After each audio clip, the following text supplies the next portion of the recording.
Aliyekuwa rais wa Jamhuri ya Kidemokrasia ya Kongo, Joseph Kabila Kabange Ezabend, ameelezea masikitiko yake kifo cha Luteni Jenerali mstaafu Sikatenda Shabani wa FARDC. Katika ujumbe wake kwa Kivu News Info, Kabila alitoa heshima kwa marehemu, akimwelezea kama mwathirika wa kutovumilia na dhulma kutoka kwa utawala wa sasa wa Rais Antoine Tshisekedi.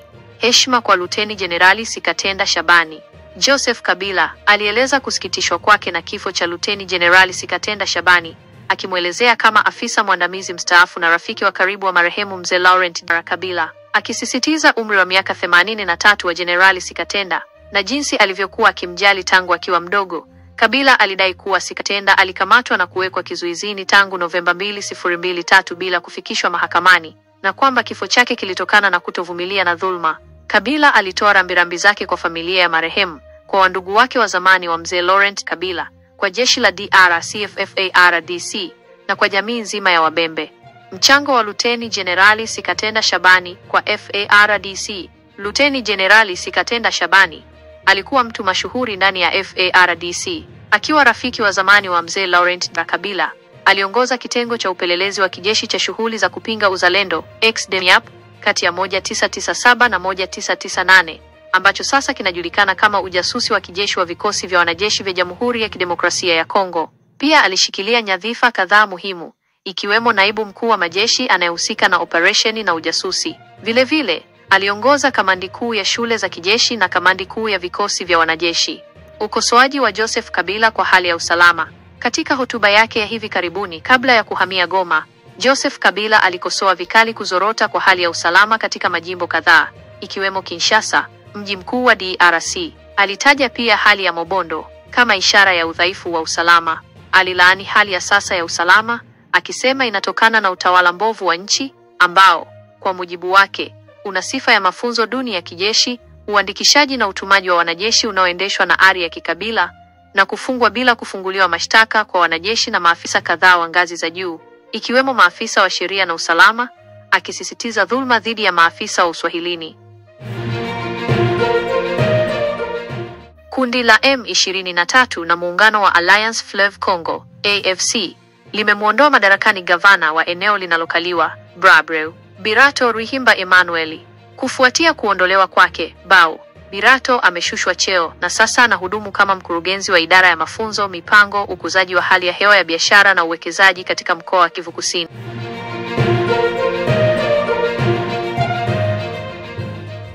Vita nchini DRC vikiendelea na tishio la uvamizi kutoka Rwanda kupitia uasi wa AFC by M23, kumekuwa na wasiwasi unaoongezeka kuhusu kukamatwa kwa maafisa wakuu na majenerali wa jeshi. Vitendo hivi vinahofiwa kudhoofisha jeshi na mshikamano wa kitaifa unaohitajika sana.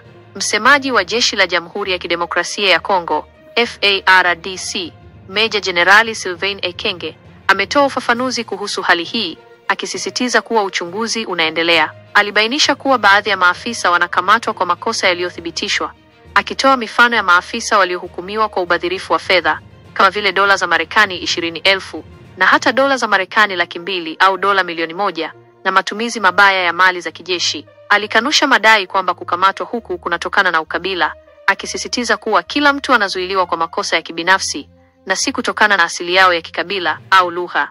Ekenge alifafanua kuwa jeshi haliwezi kuchukua hatua chini ya shinikizo na kwamba uchunguzi unafuata taratibu za kawaida. Alisisitiza kuwa katika wakati huu wa vita, uchunguzi unafanywa kwa kina kabla ya kumpeleka mtu mbele ya vyombo vya sheria. Alikubali kwamba kuna maafisa wanaozungumza Kiswahili miongoni mwa waliokamatwa, lakini pia kuna maafisa kutoka maeneo mengine ya lugha, na kwamba kila mmoja alichukuliwa kwa kosa alilofanya binafsi.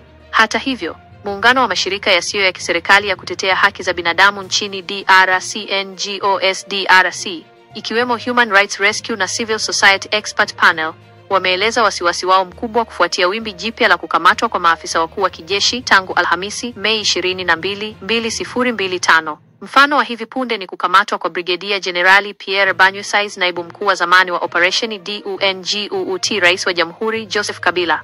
Mashirika hayo ya kiraia yameeleza kuwa Pierre Banyusize alikamatwa mjini Kinshasa na idara za ujasusi za kijeshi katika kambi ya Kokolo na kuzuiliwa mahali pasipojulikana, huku akisubiri kuhamishwa kwa matibabu nje ya nchi. Vilevile, walitaja kesi ya Jenerali Banza Kabulo Joseph, aliyekuwa wa pili mkuu wa sekta ya uendeshaji ya Sokola mbili huko Kivu Kusini, ambaye pia alikamatwa Kinshasa.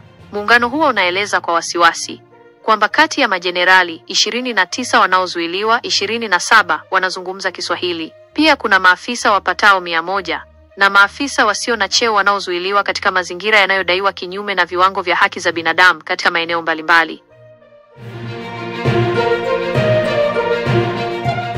Kayuyu waombwa kurejea nyumbani. Baada ya vurugu za wazalendo, serikali ya mkoa wa Maniema iliwataka wakazi wa Kayuyu, mji mkuu wa sekta ya Wakabango mbili, walioyakimbia makazi yao kufuatia makabiliano kati ya kundi la wapiganaji la wazalendo na baadhi ya wakazi, warejee nyumbani. Wito huu ulitolewa Jumatano, Juni 4, huku waziri wa mambo ya ndani wa mkoa, Lawamo Selemani Taylor, akithibitisha utulivu baada ya vikosi vya usalama kupelekwa Kayuyu kurejesha sheria na utulivu. Hatua za kurejesha usalama.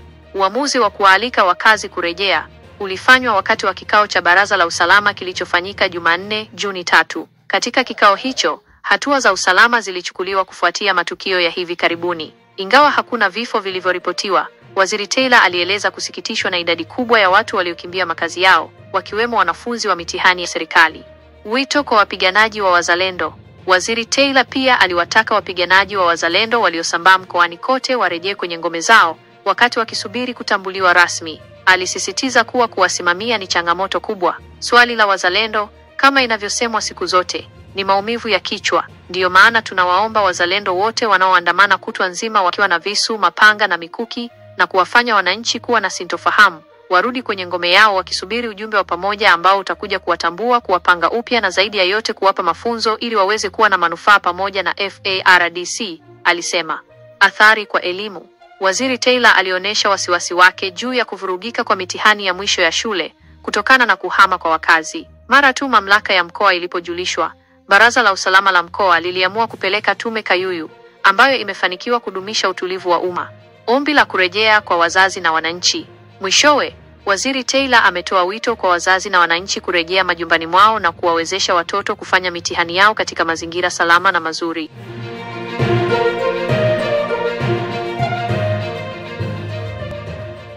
Ripoti ya matukio yaliyotokea Kisangani.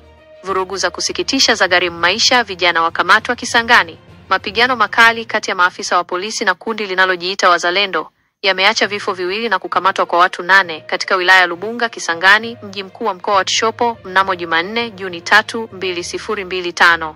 Miongoni mwa waliofariki ni mtoto wa afisa wa polisi ambaye aliuawa na mwanachama wa kundi hilo lililojiita wazalendo. Kwa upande wa kundi hilo, kiongozi wao aliuawa. Kiongozi huyo pia anadaiwa kuwa mdai hai katika mgogoro wa Mbole Lengola.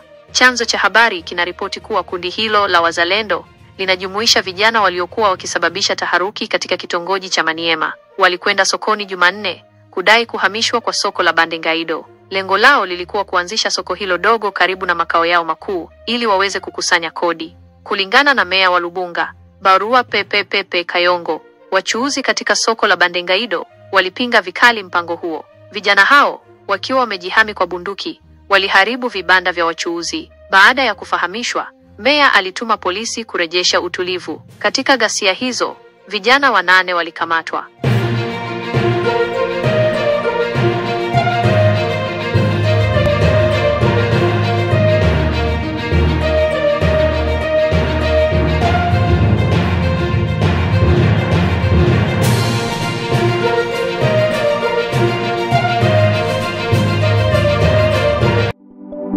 Thank you.